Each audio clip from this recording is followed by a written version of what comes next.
All right, team. So we are looking at people using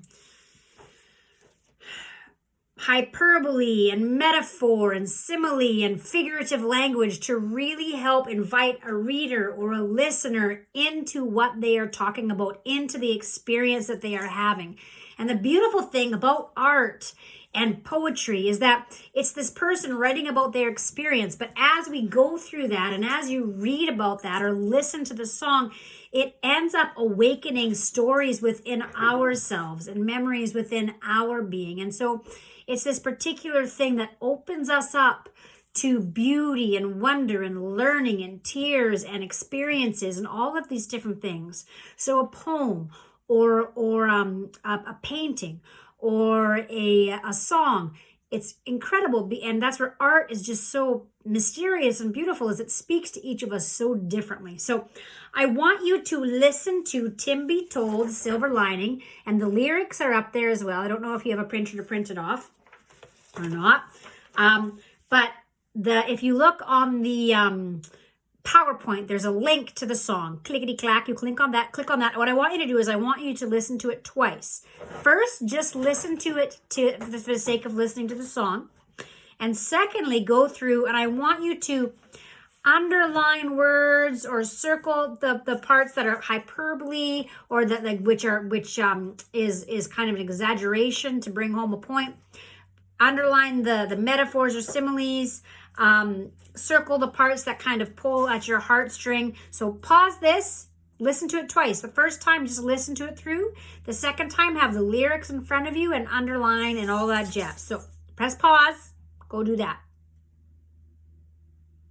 Welcome back. Okay, I hope you enjoyed it. Now I want to talk through it a bit. So obviously, Tim Be Told is a play on words. So it's a pun for truth be told is a saying. Truth be told.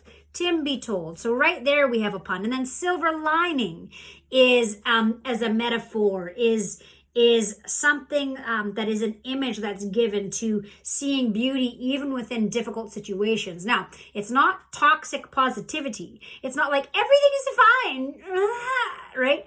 It's knowing there's difficulties. But in this song, what the writer does, he talks about going through these difficult things and how it hurts and it's difficult. But in the end, he ends up seeing the goodness and the beauty that is also found within that difficulty.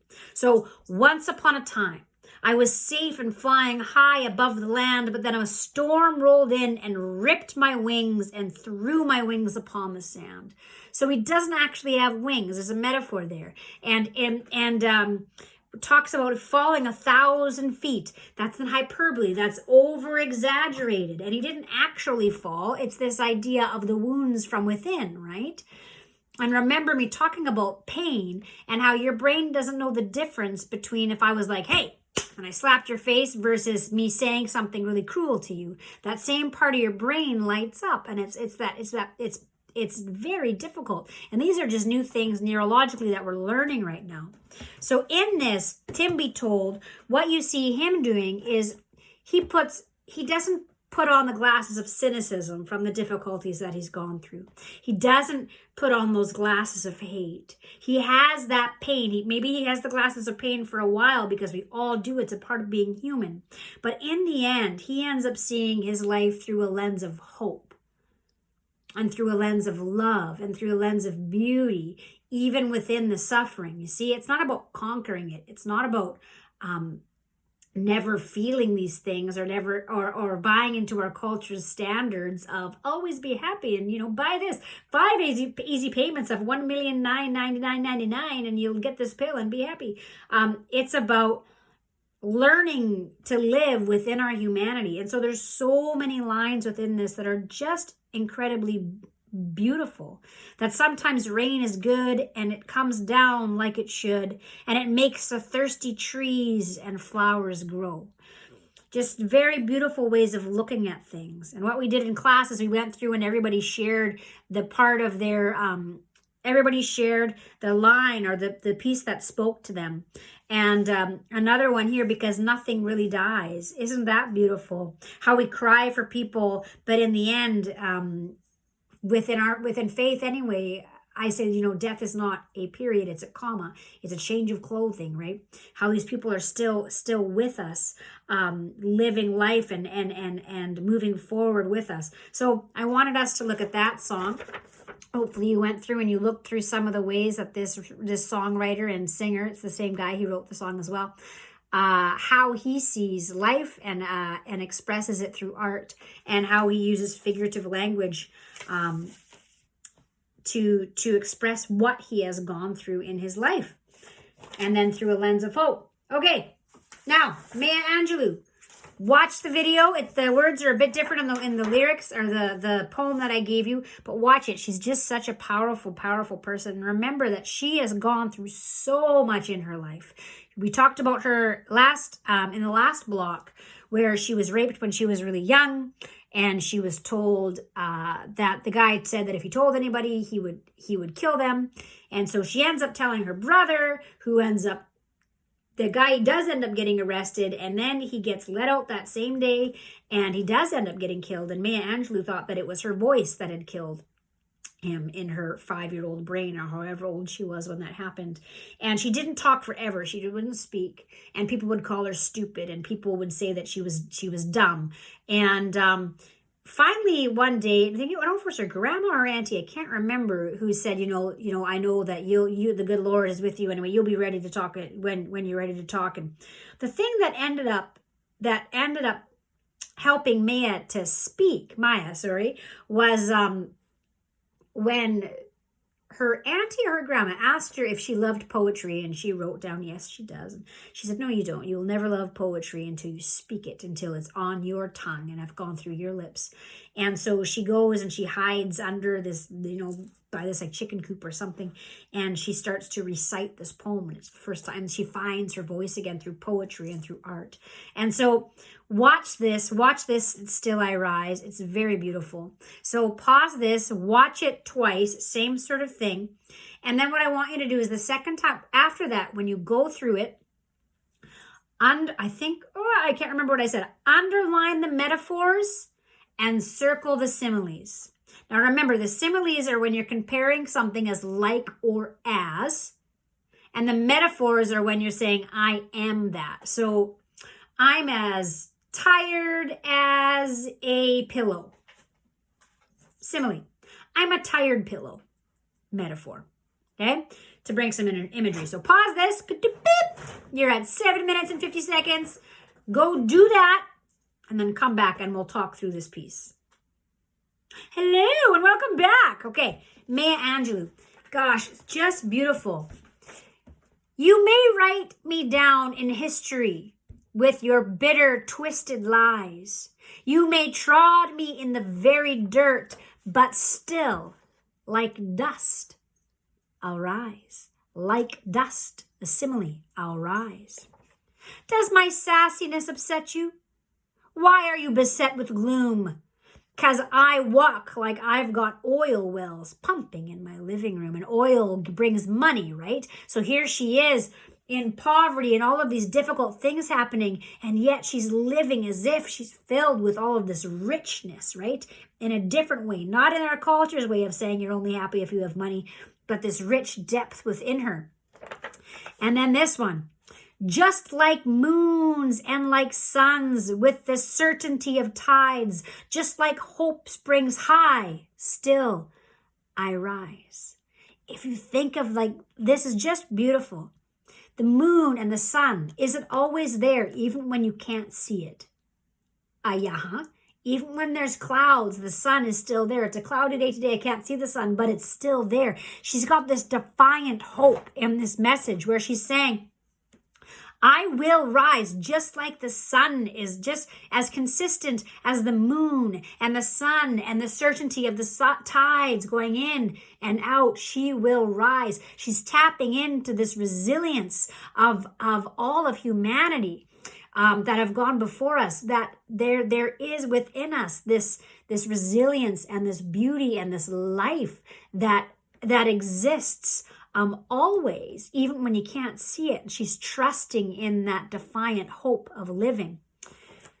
And then here's one. I talked to the other class about it, and I myself am a more cheerful person, and have silliness and all that jazz. And it's true, I get angry looks sometimes, or people just they don't want anything to do with it, right? So this really speaks to me. And she says, do you want to see me broken? Bowed head and lowered eyes, shoulders falling down like teardrops. What a beautiful simile. Shoulders falling down like teardrops, weakened by my soulful cries. Yeah. Does culture, do they want to see you beaten down? Do they want that cynicism to see you kept in that place or whatever it is? But to say, oh, are you sad? Did you want to see me broken? But you don't have to live through that. Like before then, she says, just like the moon and like the sun and the certainty of the tides, just like hope springs high, still I rise. Does my haughtiness offend you? Do you take it awful hard? 'Cause I laugh like I've got gold mines digging in my own backyard. That play again on moneyness bringing happiness, but she's just saying, like, here she is in her full humanity as a person, living in hope and light and love, which is the truth of her being. You may shoot me with your words, metaphor, you can't actually do that. You may cut me with your eyes. So if I said, like a gun, you will shoot me. There's a simile. But you will shoot me with your words, metaphor. You may cut me with your eyes. You may kill me with your hatefulness, but still, like air, I'll rise.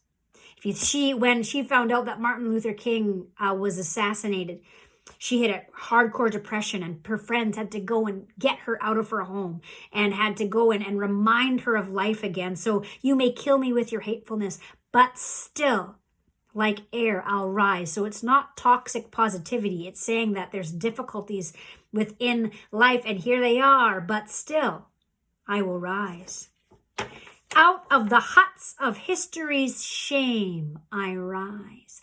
Just the shame that people are shamed all the time to try and beat down. And especially if you're looking at the shame that was put on something like within slavery. She talks about this, how people were being shown as less than human. And she says, out of the huts of history's shame, I rise. Up from a past that's rooted in pain, I rise. And I like this idea of like a tree. The roots of a tree go deep into the dark soil of the land, into the darkness. But out of that darkness, the roots in there, the tree rises, roses, raisins. I don't know, roses, raisins. Rose, rises. The tree rises and it reaches up to the sky and to the sun, and both at the same time. That tree is rooted in that soil and there's darkness, but from that is growth and reaching up to the sun. Beautiful, beautiful. So up from a past that's rooted in pain, I rise. I'm a black ocean leaping and wide. So that's a metaphor. Again, she's not an ocean, right? I'm a black ocean leaping and wide, welling and swelling. There's I can't remember what it's called now. Assonance, right? In her writing, welling and swelling. I bear it in the tide. Leaving behind nights of terror and fear, I rise. Into a day breaks that wondrously clear, I rise, bringing the gifts that my ancestors gave. I am the dream and the hope of the slave. That's so beautiful. You're your great-great-great-grandparent. You are your great-great-great-grandparents' dream. You are the fulfillment of what they saw in the beauty and the goodness that could be in life. How beautiful is that, right? How all of the resiliency of our ancestors and the tears and the joys, all of that is alive within you as well. And so here she is saying, she's being very, like her ancestors would have been slaves brought to America as slaves. And so it's very, very powerful for her to write, bringing the gifts that my ancestors gave. I am the dream and the hope of the slave. That's incredibly beautiful. I rise, I rise, I rise. And so I want to look really quickly at this leaving behind the nights of, so the example that I gave is like we wake up in the morning and I had a stool. I don't know if you're able to see it. I'm going to try. So this stool here is going to represent all that I went through the day before, all the difficulties, all the things I'm struggling with right here. And how often do we wake up in the morning? Oh, okay, time for our day.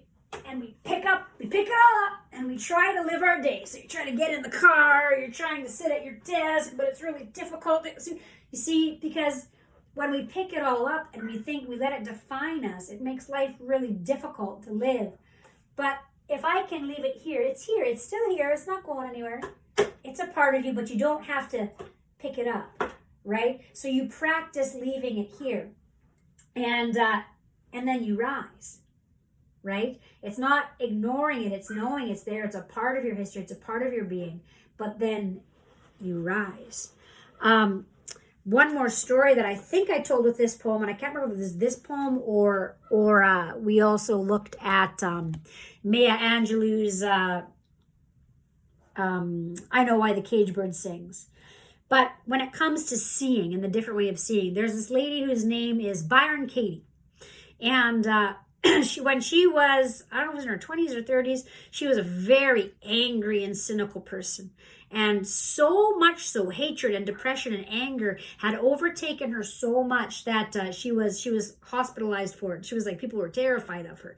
And she was kind of put into her own little wing because people were so scared of her. And her story goes like this. She said one day she was sleeping and a cockroach crawled over her foot and it woke her up, and she woke up and she saw the cockroach and she happened to glance at the window and she actually saw the sunrise. She said it was the first time in years that she actually saw the sunrise because that cockroach woke her up, and before her thoughts started spinning and those inner arguments and those judgments and that cynicism, before that could all start spinning, she saw the sunrise. She saw that beauty. And she started to realize that a lot of her suffering was due to that, how she was seeing and how she was living what was in front of her. Because what we discover with all of these artists and these people that have been especially resilient in life is it's not so much that the circumstances around them change, but what changes is how they see. So go through those. Make sure you do your literary devices. You look for the metaphors and the similes within Still I Rise. And I am also going to talk a little bit about the last thing that we looked at, which was Maya Angelou's I Know Why the Cage Bird Sings, but I'll do that in the next video. Here we go. Unit 2. Boopity boopity boop. Boop.